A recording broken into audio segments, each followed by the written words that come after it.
Hello, Lobo Nation. Welcome back once again to the principal's office on Friday, the Friday before students come back on Tuesday.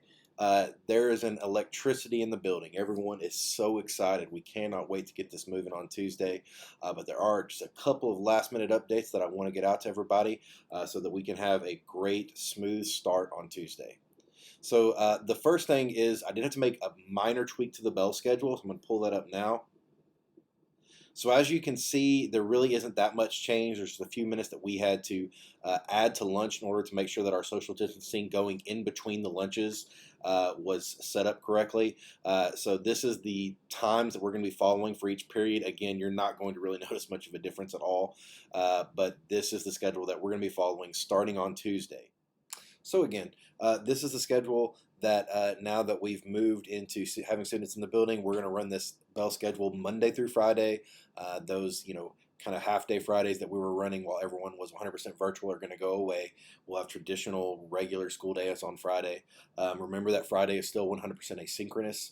So while there will be stuff for them to complete in every class on Friday, they are not required to log in, at least for the time being.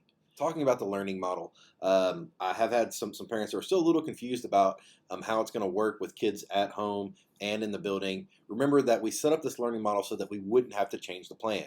So if your students' classes, certain classes were asynchronous on Monday and then they were synchronous on Tuesday, that'll stay the exact same. So basically, the kids who are in the building are still following that exact same schedule too. So while they may be going to their second period class and that's an asynchronous day for them, um, they're still going to just be completing the asynchronous assignments that the kids at home would be completing. They're just sitting in the classroom doing it. So that really is the great part about this plan, is that we don't have to continuously keep making these changes. So whether you're in the building or you're at your home, you're still following the same schedule. It's just the kids in the building have a set time that they're going to be working on that stuff as opposed to working at it at home. And so that's just the model that we're going to continue to follow. Just as a friendly reminder, there are really three items that no matter what, your student needs to come to school with every single day. The first is a mask or a face covering. And the second is their laptop and their power cord. They need to bring all those items every single day. I'm going to be sending out a modified supply list. The one that was sent out at the beginning, of summer, uh, was really based on a really typical year of school. We've talked to the teachers and we've kind of pared that down a little bit on things that they won't really most likely be utilizing this school year unless some things drastically change. So I want to give you a modified supply list that I'm going to put up today on the website. I'll email it home as well when I send the link to this video. But again, every day student has to have a mask, their laptop, and their power cord every day. So in regards to Tuesday, there's really a couple of procedures that I need to go over, and then one in particular that I really need your help with. Make sure that your student knows who their first period teacher is. Remember, when we open the doors at 8 o'clock, everyone's going straight to their first period teacher. So if they don't know who that is, then it just takes a little more time. It's going to require us to keep some kids a little more socially distanced while we work through that. We're going to have people throughout the entire building socially distanced helping kids get to their first period class, making sure they know how to get there so that runs as smoothly as possible. But if your student already knows who their first period teacher is, that's going to make it a lot easier on us.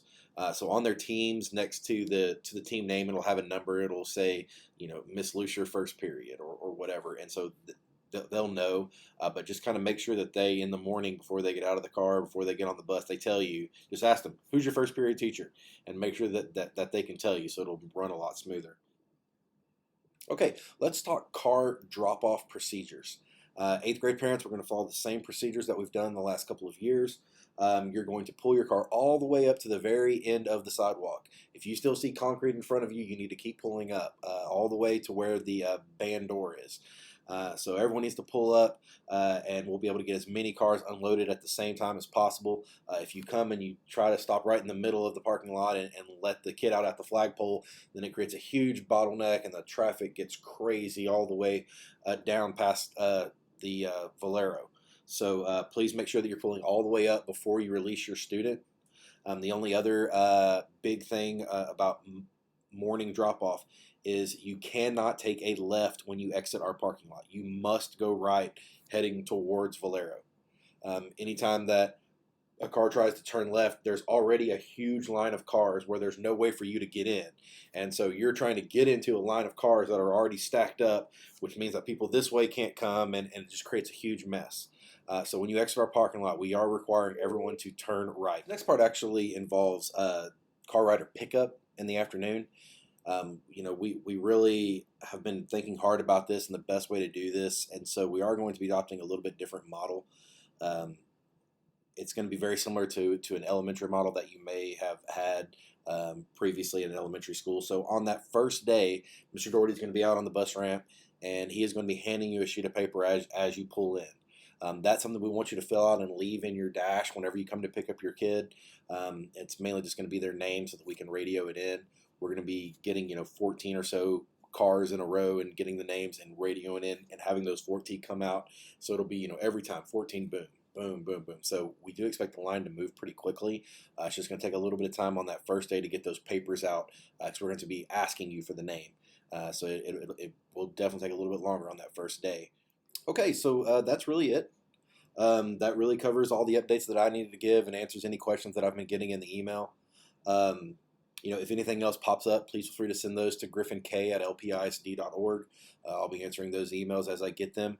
If I'm getting enough questions that I feel like I need to put another video out on Monday, I will. But as of now, I just want to reiterate to everybody that we have a great plan. I feel very, very confident in us bringing kids back into the building.